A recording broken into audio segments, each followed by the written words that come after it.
सोमवार, मंगळवार, बुधवारचे सरासरी तापमान 35°C आहे. मंगळवार, बुधवार व गुरुवारचे सरासरी तापमान 35°C आहे. जर सोमवारचे तापमान 28°C असेल तर गुरुवारचे तापमान किती? आपल्याला गुरुवारचे तापमान काढायचे आहे. बघ आपल्याला काय दिलंय? सोमवार, मंगळवार आणि बुधवारचे तापमान जे दिलंय 30°C दिलंय. आता 30°C म्हणजे काय? एका युनिटचे मान आपल्याला 30 दिले आहेत. आपल्याकडे इथे सोमवार, मंगळवार, बुधवार 3 युनिट दिसतात. तर आपण याची बेरीज सहज काढू शकतो. म्हणजे 30 × 3 केलं तर आपल्याला मिळतात 90. म्हणजे यांची बेरीज येणार आहे 90. पुढे आपल्याला मंगळवार बघा, पुढे मंगळवार, बुधवार आणि गुरुवार याचा जे आहे तापमान 35°C दिलाय. पुन्हा आपल्याला एक युनिटचं मान 35° दिलेत. आपल्याकडे 3 युनिट आहे तर आपण याचं बेरीज काढू शकतो जे की आपल्याला मिळणार आहे 105. आता आपल्याला पुढे जर सोमवारचं बघा, फक्त सोमवारचं दिलंय 28°C. आता आपल्याला काय विचारलंय? गुरुवारचं तापमान किती? आता बघा जिथं आपल्याला सोमवार दिसतोय तिथं पहिले मान ठेवून टिकूया.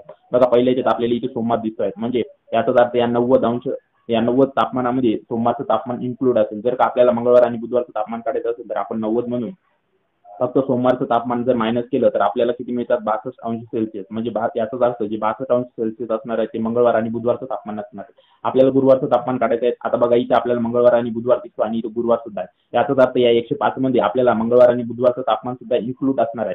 म्हणजे 105 म्हणून जर का आपण 62°C म्हणजे मंगळवार आणि बुधवारचं तापमान मायनस केलं तर आपल्याला किती मिळतात? तर आपल्याला मिळणार आहे ते 43°C. आता बघा मंगळवार, बुधवार आणि गुरुवार म्हणून आपण फक्त मंगळवार आणि बुधवारचं तापमान मायनस केलं 62°, तर आपल्याकडे फक्त शिल्लक गुरुवारचं राहतं जे की आपल्याला मिळालं आहे 43°C. म्हणून या प्रश्नाचं उत्तर म्हणजे गुरुवारचं तापमान जे असणार आहे ते असणार आहे 43°C जे की आपल्या प्रश्नाचं योग्य उत्तर असेल.